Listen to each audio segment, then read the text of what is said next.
Olá, bem-vindos. Este é Washington Fora de Horas, em direto desde a casa da Ana Guedes. Hoje é o último dia do mês de abril, é 30 de abril de 2020 e nós temos várias notícias para vós, desde notícias relacionadas com a pandemia, a Covid-19, mas também outras notícias, mas para já vamos começar com uma daquelas que poderá ser uma notícia bem positiva relativamente à questão do Covid-19.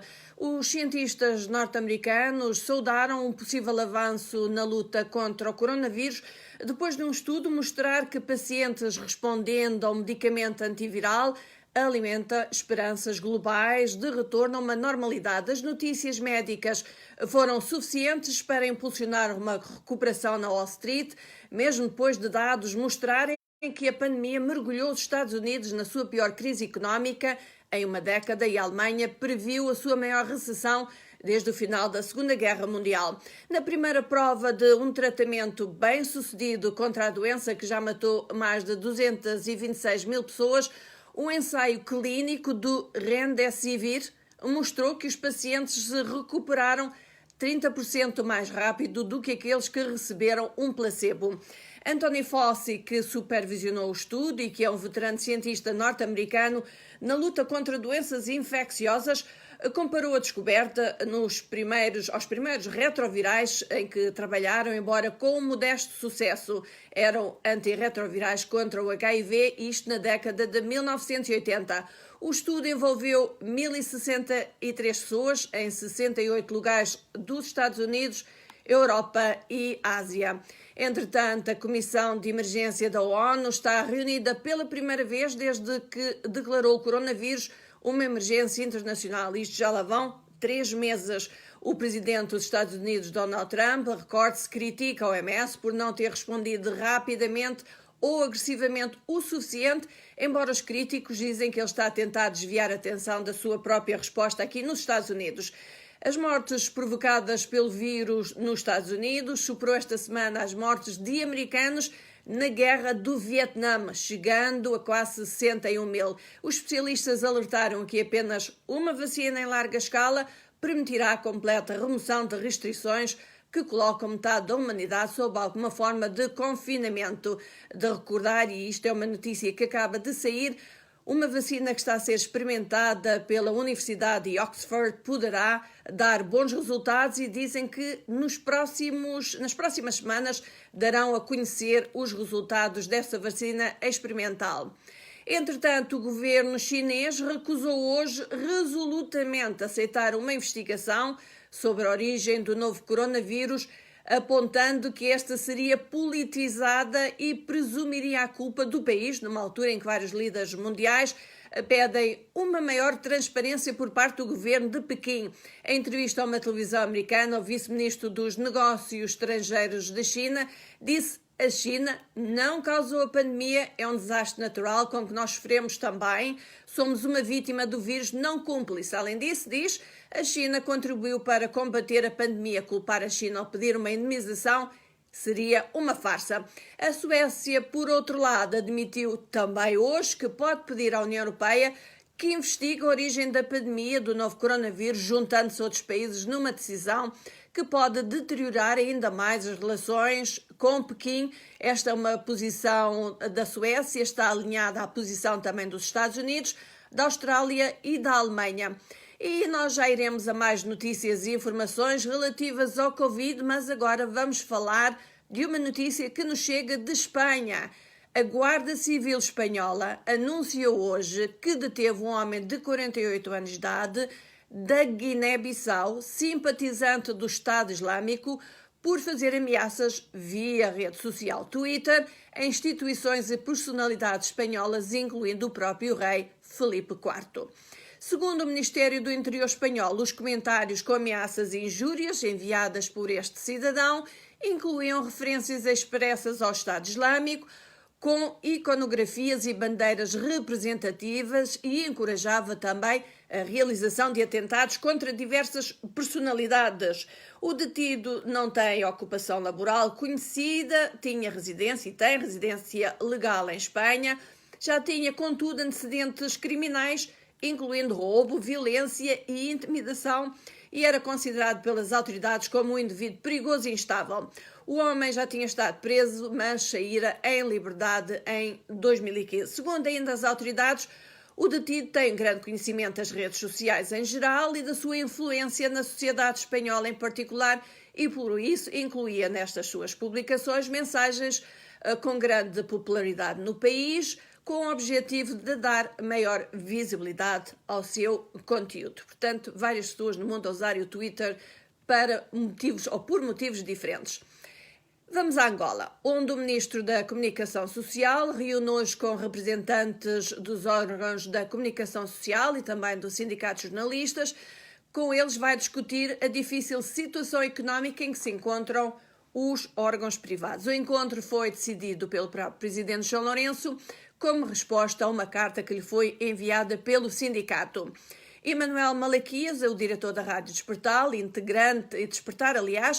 integrante da equipa dos mediadores, diz que a sobrevivência dos órgãos privados depende da publicidade que é controlada pelo Estado, para uma distribuição equitativa entre os diversos meios de comunicação social e da ajuda financeira, tal e qual como manda a lei da imprensa angolana. Por outro lado, o diretor do jornal Visão, Cachala Neto, diz que é importante que o governo subvencione a impressão dos jornais junto das gráficas. A mesma opinião tem o diretor do jornal O Crime, o jornal Mariano Brás, que fala na necessidade de regular os preços das gráficas, assim como da exigência às empresas para fazerem publicidade nos vários órgãos de comunicação existentes. Aliás, a questão da liberdade de imprensa é tema esta semana do nosso Angola Fala Só. Angola Fala Só, que tem como convidados exatamente Teixeira Cândido, do Sindicato dos Jornalistas, e pelo MIS Angola vamos ter André Mussamo. Portanto, se ainda não enviou, porque já deve ter visto as nossas promoções do Angola Fala Só nas nossas redes sociais e também no nosso site na internet, envie as suas perguntas ou os seus comentários, ainda está a tempo, porque nós vamos gravar o programa dentro de poucas horas, mas assim faremos chegar as suas perguntas aos nossos convidados. Portanto, não esqueça, Teixeira Cândido e André Mussamo, convidados do Angola Fala Só. Vamos falar da imprensa, de liberdade de imprensa, que se celebra, o Dia Mundial da Imprensa, celebra-se exatamente este domingo. Mas vamos então continuar com Angola. O Ministério da Educação diz que vai integrar em junho os professores que foram admitidos em concurso. Os professores que foram admitidos num concurso público que teve lugar em 2019 começam a laborar agora a partir de junho em diferentes escolas públicas angolanas. A informação foi avançada pela diretora dos recursos do Ministério da Educação, que prometeu concluir agora no mês de maio o processo de admissão com inserção dos admitidos no sistema financeiro. A responsável assegurou que desta forma os professores passam a usufruir dos seus salários a partir do dia 1 de junho. Durante o mês de maio, avançou, os candidatos admitidos vão ser submetidos a um processo de formação de 20 dias para depois serem distribuídos pelas escolas. Portanto, este é também um tema que tem sido discutido com alguma regularidade na imprensa, nas notícias relativamente a questões de educação em Angola, que é muitos dos concursantes são aprovados, mas depois não têm colocação. Outros têm colocação e não recebem dinheiro. Também estamos num período de confinamento em que, de facto, não há aulas. Portanto, poderá ser que este período dê para regularizar todo este processo. Vamos até Moçambique, onde 24 trabalhadores de uma empresa chinesa em Quelimane dizem estar a ser submetidos a cárcere privado sem poder sair das instalações da empresa e ir até a sua casa. A empresa, isto é uma notícia do jornal O País, diz que teme que os trabalhadores moçambicanos, ao saírem, possam contrair o coronavírus e, desta forma, quando regressam à empresa, quando regressam à fábrica, poderão infectar outras pessoas que lá estão. Os trabalhadores cumprem as suas horas de trabalho, mas são obrigados, assim, a ficar nas instalações. A Belemos, que é o operador de máquinas nesta empresa, disse que a decisão neste sentido foi por parte da entidade patronal, portanto da entidade chinesa, mas consensual no seio dos trabalhadores. Verdade ou não? O certo é que muitos trabalhadores não concordam com a medida estabelecida e querem poder ter permissão para sair da fábrica e ir às suas casas. Continuando a falar de Moçambique, o FMI diz que a economia moçambicana vai continuar com dificuldades, mas que é sustentável em termos de futuro, embora deva atingir 113,7% no final deste ano, devido em parte, claro, às consequências da luta contra a pandemia do novo coronavírus. O relatório foi divulgado pelo FMI, em que estima que a dívida de Moçambique começará a cair em 2021. As previsões assentam também num voto de confiança das instituições no governo de Filipe Nyusi, isto com base, afirma-se, no compromisso das autoridades moçambicanas em pôr em prática a consolidação fiscal e estratégias de endividamento prudentes.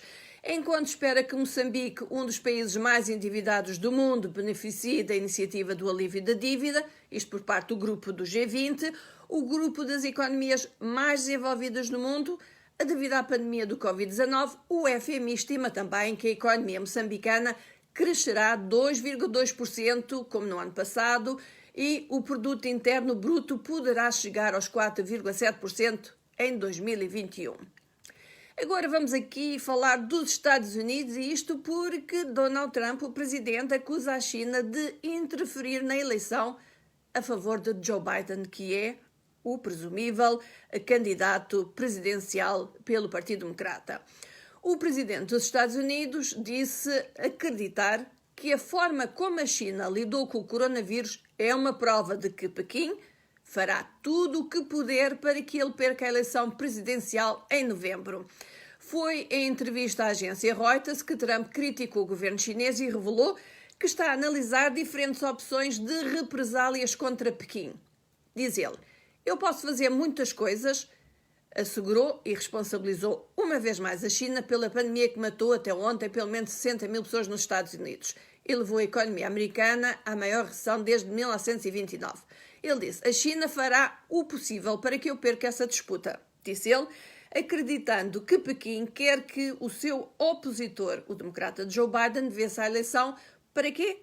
Para aliviar as tarifas que ele impôs aos produtos que são importados da China. Ele diz que são constantemente a favor de relações públicas para tentar parecer que são inocentes. Ora, Trump teria dito que os presidentes americano e chinês tinham concordado em fazer uma trégua durante uma conversa telefónica que mantiveram no mês de março, mas a mesma trégua parece que chegou assim ao fim. Na altura dessa comunicação telefónica, Trump e Xi Jinping tinham prometido que os seus governos fariam todo o possível para conter o coronavírus. No entanto, nos últimos dias, Washington e Pequim têm vindo a trocar acusações cada vez mais fortes sobre a origem do novo coronavírus e a resposta que ambos deram à pandemia da Covid-19. Vamos agora até ao Brasil, onde o Ministério das Relações Exteriores comunicou à Embaixada da Venezuela em Brasília que os diplomatas do país, portanto os diplomatas venezuelanos, têm que deixar o Brasil até dia 2 de maio, portanto este sábado. Em março, o governo brasileiro publicou um decreto que removia os diplomatas brasileiros que trabalham na Venezuela depois do presidente Jair Bolsonaro não reconhecer ou deixar de reconhecer o governo de Nicolás Maduro. Na altura, o Brasil retirou os seus diplomatas de Caracas. O governo convocou de volta ao Brasil diplomatas da Embaixada da Venezuela. Caso os diplomatas venezuelanos permaneçam no país após o dia 2 de maio, serão considerados persona non grata, perdendo as proteções diplomáticas que são dadas pelo governo brasileiro. Ora, vamos agora voltar à questão do Covid-19, aos números mais recentes em todo o mundo: 3,2 milhões de infectados e mais de 227 mil mortes, isto segundo dados coletados pela Universidade de Johns Hopkins e disponibilizados a todo momento. Em África registram-se 1.589 mortes, temos quase 37 mil infectados e recuperados temos cerca de 12 mil. Isto reflete-se em 52 países. Os últimos números colocam a África do Sul, continuam a colocar a África do Sul no topo da lista dos infectados, tem 5.350, seguido de perto pelo Egito, com 5.268, depois Marrocos, Argélia e Camarões. Quanto à África lusófona, neste momento, a Guiné-Bissau tem 205 casos confirmados, entre eles o do primeiro-ministro Nabian, e uma morte. Segue-se Cabo Verde com 113 infectados e uma morte. Moçambique tem 76 casos, nenhuma morte. Angola tem 27 casos, mas restou 2 mortes. E São Tomé e Príncipe reporta oficialmente 11 casos. Todavia, as infecções e mortes por Covid-19 relatadas em toda a África podem ser relativamente baixas se comparadas com os Estados Unidos, partes da Ásia e da Europa. A África tem também níveis extremamente baixos de realização de testes, diz cerca de 500 por cada milhão de africanos. Os especialistas alertam que se o vírus se espalhar rapidamente, especialmente em áreas com instalações sanitárias deficientes, precárias ou mesmo com a falta dela, o vírus poderá sobrecarregar os serviços de saúde africanos já de si sobrecarregados e com dificuldades em responder a várias outras doenças. Vamos agora aqui falar da África do Sul e isto relativamente aos Estados Unidos e ao facto de ter recebido médicos cubanos. Ora, isso não parece ter agradado aos Estados Unidos e o secretário de Estado americano, Mike Pompeo, criticou a África do Sul, também criticou o Qatar, porque aceitaram médicos de Cuba para combater o coronavírus e acusou Cuba de lucrar com a pandemia. Os médicos cubanos que viajam pelo mundo são uma fonte de poder diplomático e também um orgulho para Havana. Mas Washington diz que os trabalhadores médicos cubanos beneficiam apenas o governo em Havana e incentivam-nos, aliás, a desertar, dizendo que eles são explorados pelo regime cubano. Pompeu elogiou, por outro lado, por razões opostas, claro, o Brasil, o Equador e a Bolívia e outros países que recusaram a fechar olhos, diz ele, este tipo de abuso do regime cubano e pediu a todos os países, incluindo a África do Sul e o Qatar, que recusem os médicos cubanos. A África do Sul, que como o Qatar mantém relações bastante amistosas com os Estados Unidos, recebeu no princípio da semana 217 médicos cubanos para ajudar a combater a pandemia que tem na África do Sul o maior número de infecções por coronavírus em África, como já dissemos. Cuba enviou médicos para mais de 20 países por causa desta pandemia, incluindo Angola, Itália e também o México. A França autorizou também equipas cubanas para ajudar, mas nos seus territórios no exterior. O presidente cubano Miguel Díaz-Canel reagiu a Pompeo no Twitter e disse que os Estados Unidos estão a ser deliberadamente enganosos ao atacar a cooperação médica internacional de Cuba com mentiras e calúnias. Recorda-se que o ex-presidente Barack Obama tentou reconciliar com Cuba, chamando a política de isolamento de fracasso e encerrou um programa em que Washington incentivava os médicos cubanos a desertar e a instalarem-se nos Estados Unidos, claro, onde podem fazer melhores salários. A administração do presidente Donald Trump retomou fortemente a pressão dos Estados Unidos e impôs restrições de vista às autoridades cubanas envolvidas em missões médicas. E não esqueçam, este é Washington Fora de Horas, em direto desde Fairfax, na região limite de Washington, e esta é Ana Guedes, e esta é quinta-feira. Aliás, amanheceu aqui em Washington com o céu bastante nublado, muitas nuvens e de repente está a chover. Portanto, não um dia muito bom de facto. Mas há sempre umas notícias positivas e esta é engraçada, chega-nos da Grã-Bretanha, que hoje celebrou o 100º aniversário, portanto 100 anos, de um veterano da Segunda Guerra Mundial que se tornou um herói nacional recentemente, quando conseguiu recolher fundos para o Serviço de Saúde do país. Foram 37 milhões de dólares que este jovem de 100 anos de idade conseguiu recolher. Ele é um engenheiro aposentado, era capitão do exército britânico durante a Segunda Guerra Mundial, chama-se Tom Moore, e diz que queria fazer alguma coisa de bom pelo Serviço Nacional de Saúde britânico porque recebeu bom tratamento quando quebrou o quadril. Ora, no início deste mês, Tom iniciou uma campanha online prometendo fazer 100 voltas usando o seu andarilho, porque ele anda com andarilho, tem dificuldade em andar, em torno do seu quintal de 25 metros, portanto 100 voltas de 25 metros cada uma, em troca de quê? De donativos. Ora, ele diz que esperava recolher 1.200 dólares. Em vez disso, e em poucos dias, foram 37 milhões. O esforço do capitão fez dele uma celebridade, levou a Rainha Isabel a permitir que ele fosse promovido à patente superior e a Força Aérea fez hoje voar 2 aviões sobre a casa dele e ele recebeu mensagens de felicitações de todo mundo, incluindo o primeiro-ministro britânico, e diz que recebeu cerca de 125 mil cartões de aniversário de todo mundo e diz que é o suficiente para encher uma sala na escola do neto. Portanto, há sempre notícias interessantes, apesar de alguma tristeza relacionada com estas infecções e as mortes pelo Covid-19. Na África do Sul, e voltamos à África do Sul, o ex-presidente, aliás, Jacob Zuma, vai ser julgado após desistir do recurso contra a acusação. Ele abandonou as tentativas de interromper um processo de corrupção iminente por acusações relacionadas a um acordo de armas dos anos 90. Zuma é acusado de receber um suborno no valor de 220 mil dólares relacionados com esse acordo de armas. O acordo era no montante de 3,4 bilhões de dólares e tinha sido celebrado com a gigante aeroespacial e da defesa francesa Thales em 1999. Na altura, Zuma era vice-presidente. Zuma deve comparecer em tribunal para responder a acusações de corrupção a 6 de maio. Não está claro se a audiência terá lugar, devido exatamente ao confinamento e às regras de confinamento na África do Sul. Ao todo, Zuma enfrenta 16 acusações de fraude, corrupção e extorsão, relacionada então com a compra de caças, barcos patrulha e equipamento militar. No Lesoto, o chefe do partido no poder rejeitou exigências do primeiro-ministro Thomas Thabane para que seja concedida imunidade contra uma acusação de assassinato feita contra ele.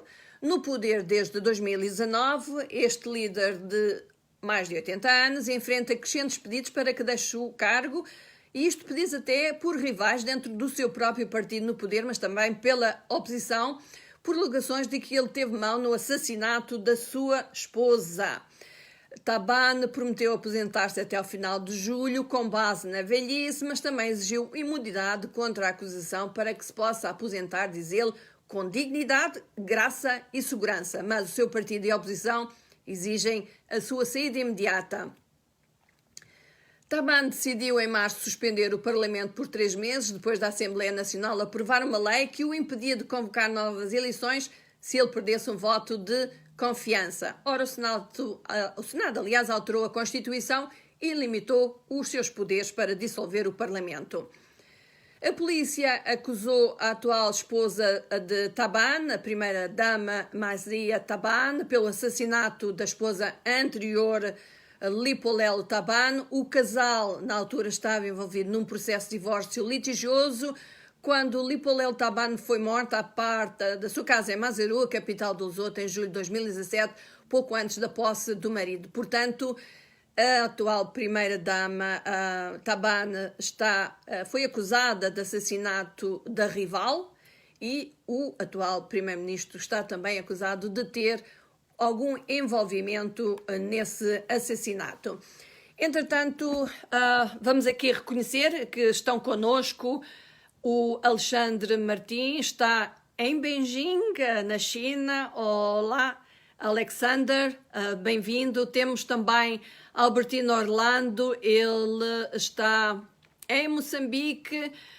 Temos o Amâncio Miguel, que está a ver se eu estou a fazer um bom trabalho. Olá, Amâncio. Temos também connosco Fernando de Castro, que diz que nos acompanha desde Luanda. Temos também da Suíça Santos de Jura Chef, creio eu. E temos ainda connosco Monteiro Anai. Olá, saúde. Enquanto isso, em Angola, o governo está distraído e se esquecem que existem outras doenças no país que matam. Não acredito que se esqueçam, mas de facto, quando os recursos são poucos, às vezes há dificuldades em atender a todas as questões.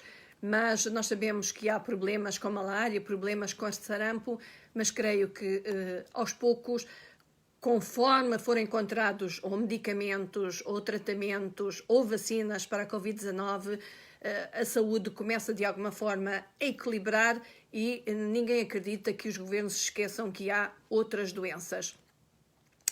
E quase a terminar, de destaque na nossa passadeira vermelha desta semana, a Netflix, que vai lançar um documentário sobre Michelle Obama, é 6 de maio, chama-se Becoming, e segue a ex-primeira-dama na sua turnê da sua autobiografia.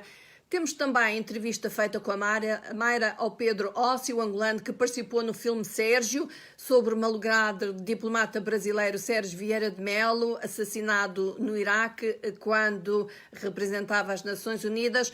Ossi faz de presidente de Timor-Leste Xanana Gusmão. E também temos como trending no Google Britney Spears, lidera a lista das pesquisas desta quinta-feira.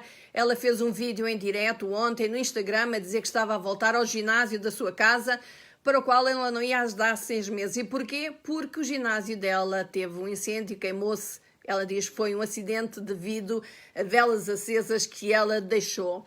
Outro tema que está a liderar os assuntos na Google é sobre o ator indiano Irfan Khan, que morreu aos 53 anos, vítima de cancro.